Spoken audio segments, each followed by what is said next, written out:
Assalamualaikum adik-adik semua, selamat ketemu kembali dengan kakak di Micha Official.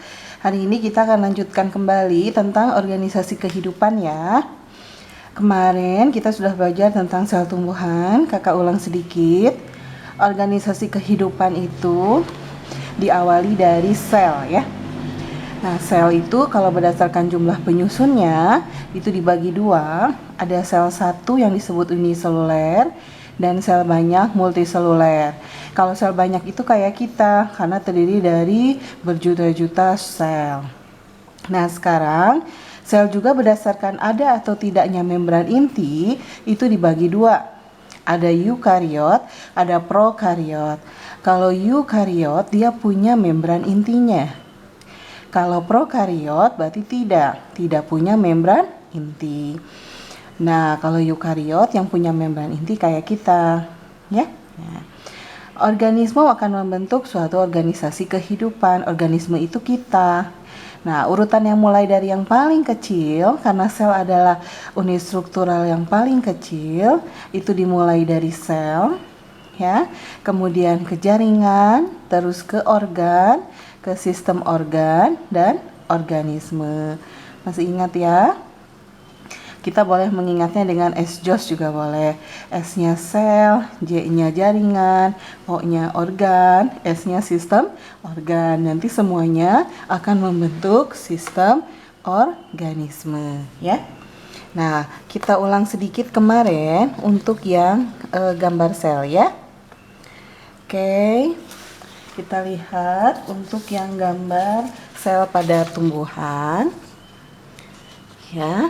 Nah, untuk gambar sel pada tumbuhan, kalian masih ingat juga ya, yang namanya sel pada tumbuhan itu ada yang disebut dengan dinding sel.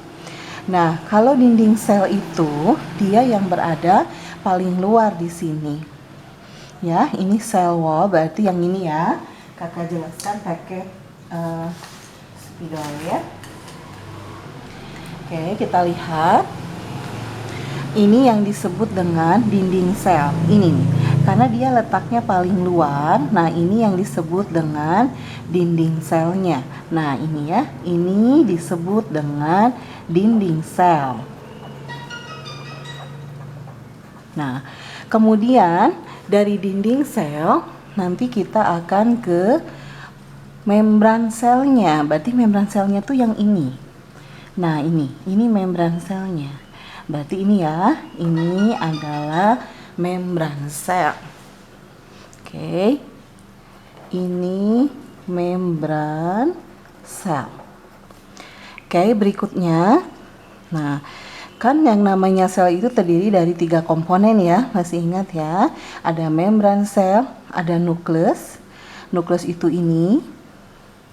Ya, sementara ini anak intinya. Jadi kalau nukleus adalah inti, ini adalah inti dari nukleus, nukleolus ya.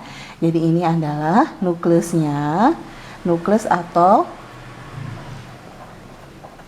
inti sel ya. Kemudian ini anak intinya atau disebut dengan nukleolus. Nah, kemudian dari sini ini yang ini bentuknya seperti ini. Ini yang disebut dengan retikulum endoplasma ya. Ini berarti ya. Oke, ini ya. Ini adalah retikulum endoplasma. Oke. Nah, retikulum endoplasma itu ada yang halus, ada yang kasar. Kalau yang halus itu berarti dia tidak menempel ribosomnya. Kalau ada yang menempel di sini, nah, itu retikulum endoplasma kasar. Nah, ini yang kuning-kuning ini adalah ribosom. Ribosom itu kemarin untuk mensintesa protein ya. Nah, yang bentuknya seperti ini, nih. Ini ya, bentuknya begini. Ini yang namanya adalah mitokondria. Masih ingat ya, ini fungsinya untuk pernafasan sel. Nah, kalau pada tanaman, ini yang bentuknya besar, biru ini yang disebut dengan vakuola. Masih ingat ya? Vakuola itu kalau pada tanaman untuk menyimpan cadangan makanan.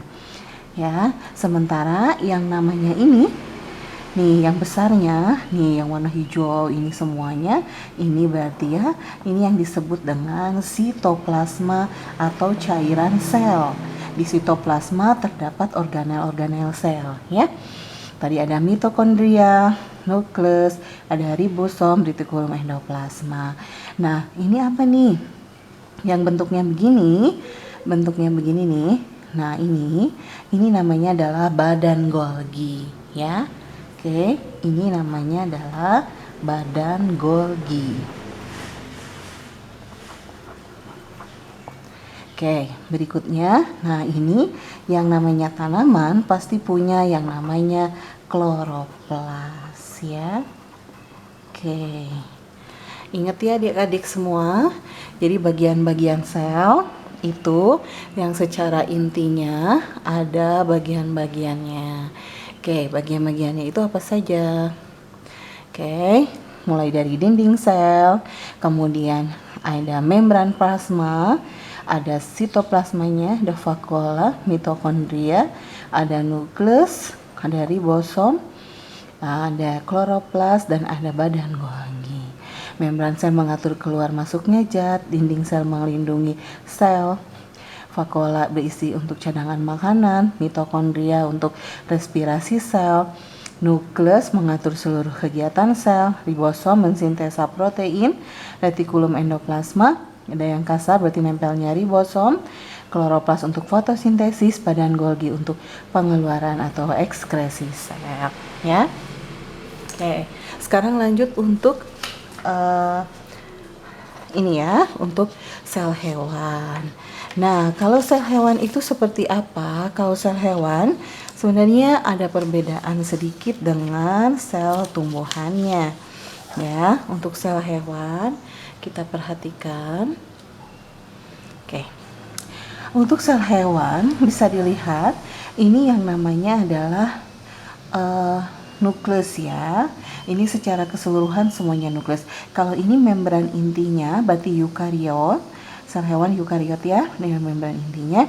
Dan ini ada inti selnya. Tapi kalau keseluruhan yang ininya sendiri adalah sel ya, inti sel. Kalau ini adalah inti selnya nukleus, nah ini adalah membran intinya. Nah, ini yang warna kuning ini adalah sitoplasmanya. Ini yang luarnya membran sel. Jadi hewan tidak punya dinding sel. Bentuknya sama seperti ini. Ini adalah mitokondria, yang ininya lisosom. Nah, lisosom ini hanya ada pada hewan, sementara tumbuhan tidak punya. Ya. Terus ini badan Golginya. Ini ribosom sama mikrotubul. Ini ada pada hewan. Dan retikulum endoplasma di sini nempel ribosom. Ya. Nah, ini adalah secara keseluruhan untuk gambar sel hewan. Coba ya. Mitokondria.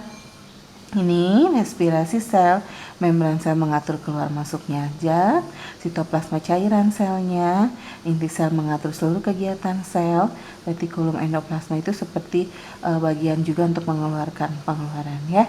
Kemudian sini ada ribosom juga untuk sintesis proteinnya, badan Golgi untuk ekskresinya, ribosom untuk sintesis proteinnya juga tadi ya. Oh, ini lisosomnya berarti untuk ini hanya untuk ada pada hewan saja ya, lisosom, ada sentrosom juga. Oke, nah itu untuk sel hewannya. Oke, sekian dari kakak untuk penjelasan sel tumbuhan dan sel hewan. Video selanjutnya kita akan belajar kembali tentang perbedaan sel tumbuhan dan sel hewan. Terima kasih semuanya. Jangan lupa subscribe-nya, like dan share-nya. Oke, assalamualaikum.